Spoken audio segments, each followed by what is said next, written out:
Big News, жирийн иргэд гэх хэллэг ба Монголын нийгмийн давхаргын ялгарал, улс төрийн институтын анализ. 2026 оны 3 дугаар сарын 16-ны өдөр улсын хурлын хаврын чуулган нэгдэж Монгол улсын парламентын ээлжид улс төрийн улирал эхэллээ.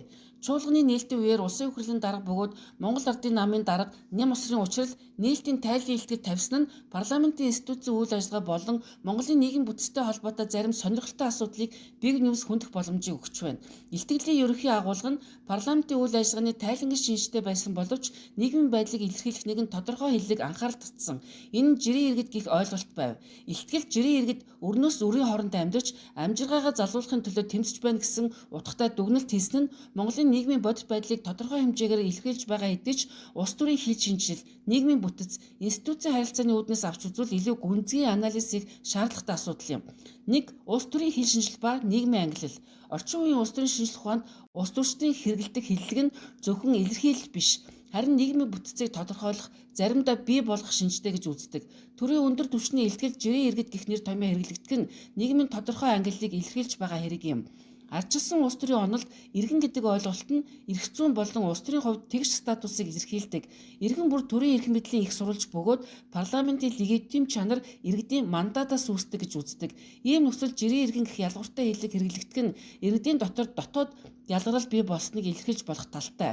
Өөрөөр хэлбэл улс төрийн хэлэхэд гарчих буй энэ нэр томьёо нь нийгмийн бодит бүтц аль хэдийн эрх мэдэлтэнд цөөнх ба эдийн засгийн хувьд эмзэг олонх гэсэн хоёр үндсэн бүлэгт хуваагдж байгааг илэрхийлэх магадaltaй. 2. Монголын нийгмийн давхаргын ялгарл. Сүүлийн 10 жилд Монголын нийгмийн эдийн засгийн болон институцийн ялгарл эрчимжиж байгааг олон судалгаа харуулдаг. Нэг талаас төрийн шийдвэр гаргах төвшөнд төвлөрсөн улс төр эдийн засгийн хилэд бий болсон бол нөгөө талаас өрийн дарамт, инфляц, орлогын тэгш бус байдал өсөх хандлагатай байна. Энэ нөхцөл жирийн иргэд гэдэг хэллэг нь зөвхөн риторик илэрхийлэл биш харин нийгмийн стратификацийн бодит үзэгдлийн илэрхийлэл гэж үзэх боломжтой. Тодорхойлбол нийгэм дараах үндсэн давхаргуудаар ялгарх хандлага ажиглагдаж байна. 1. Улс төрийн болон захиргааны элит. 2. Эдийн засгийн нөлөө бүхий бизнесийн бүлэглэлүүд. 3. Төрийн дунд чатны бюрократ бүтэц. 4. Орлого, нөөц, боломж хязгаарлагдмал олонх иргэд. Улс төрийн илтгэлд жирийн иргэд гэх ойлголт ашиглагдах нь сая дурдсан 4 дахь бүлгийг тодорхойлж буй улс төрийн хэллэг болсон байна. 3. Парламентын институцийн үүргийн асуудал. Парламентын чуулганы нээлтийн илтгэл нь уламж утгаараа улс орны бодлогын чиглэл, стратегийн зорилтыг тодорхойлдог улс төрийн чухал эндэр юм. Энэ эндэр нь парламентын институцийн үүргийг тодорхойлж, гүйцэтгэх засаглал болон нийгмийн харилцаанд бодлогын чиглэл өгөх ёстой.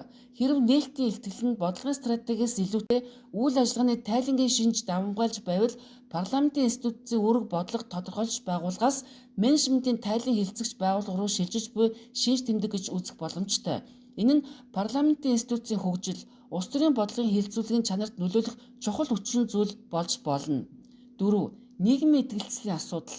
Улс төрийн хэллэг, институцийн үйл ажиллагаа нь иргэдийн төрд итгэх итгэлд шууд нөлөөлдөг. Нийгмийн судалгаануудад дүнгээс харахад Монголын нийгэмд төрийн байгууллагад итгэх итгэл харьцангуй муу, бас тогтворгүй хэвээр байна. Хэрэв иргэд өөрсдийгөө төрөөс тусгаарлагдсан, жирийн гих доод ангилалд багтсан гэж мэдрэх юм бол энэ нь нийгмийн итгэлцлийг бууруулах эрсдэлтэй. Улс төрийн онолд ийм нөхцөл байдлыг элит ба олон нийтийн хоорондын институцийн зай гэж тодорхойлдог. Дүгнэлт. Парламентын чуулганы нээлтийн илтгэл гарсан жирийн иргэд гэх ойлголт нь Монголын нийгмийн бодит байдлыг тодорхой хэмжээгээр илэрхийлж байгаа боловч улс төрийн шинжилх ухааны үүднээс авч үзвэл илүү өргөн хүрээний асуудлыг хөндөж байна. Тодорхойлбол энэ хэллэг нь нийгмийн давхаргын ялгарл, улс төрийн элит ба иргэдийн хоорондын институцийн зай, парламентын бодлогын үүргийн өөрчлөлт, төр иргэний харилцааны чанар зэрэг асуудлуудтай холбоотой судалгааны чухал сэдвийг илэрхийлж байна. Ардчилсан тогтолцооны үндсэн зарчим нь иргэн бүр улс төрийн эрхийн хувьд тэгш байх явдал юм.